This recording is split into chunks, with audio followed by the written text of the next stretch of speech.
you're such a traveler. You're so accomplished within life.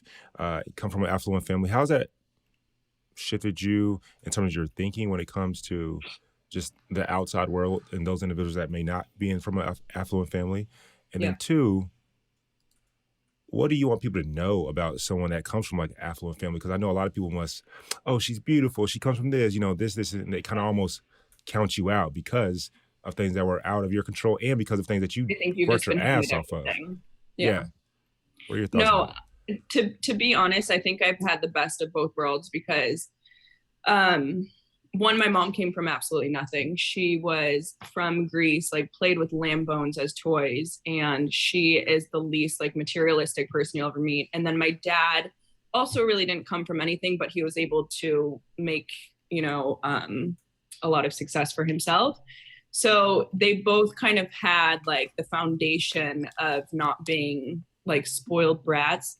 My dad definitely kind of grew into that. You know, he would like go get his like hair done, his nails done, like loved going to the spa. And then you have my mom who like lives at like TJ Maxx, Ross's, Home Depot, Walmart, like only gets her hair cut at Walmart. Now forces my dad to get his hair cut at Walmart. Like my Walmart dad's has a like, hair cuttery? Yes, yes, bro. I don't even know.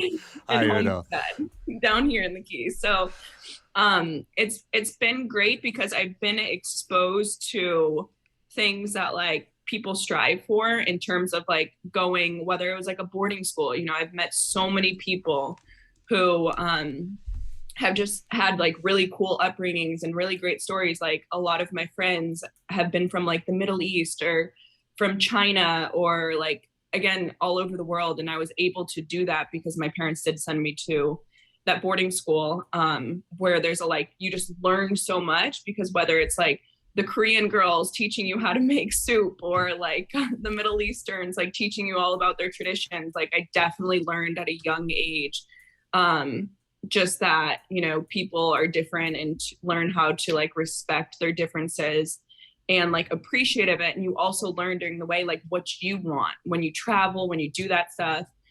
So I mean, I've been like really grateful, but at the same time my parents have also put a lot of pressure into me, and I've also seen like where I've grown up in Florida, it's this small community, and a lot of people have had a lot of success that come from that area. But the majority of the kids that I actually grew up with there, their parents raised them different. And I've noticed that like they're not as hardworking as a lot of other people. So yeah, they might have had the opportunities and seen like a lot of really cool things. But one thing my parents like tried to ingrain with us is like, hey, look, we're not going to do it for you. Like if you want to be successful in your own right, like you better work your ass off and get there.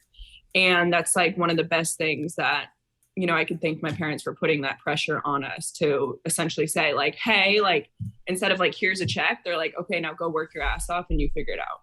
Like initially, were you upset that they sent you to boarding school? And then after the fact, you were like, you know what, it was so worth it and I learned so much and I'm actually happier for that?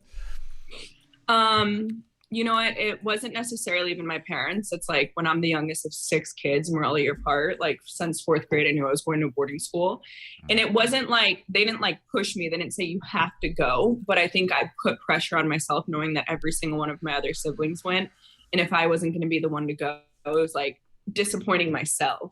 You know what I mean? So it wasn't like my parents were pressuring me to be like, hey, look, you have to go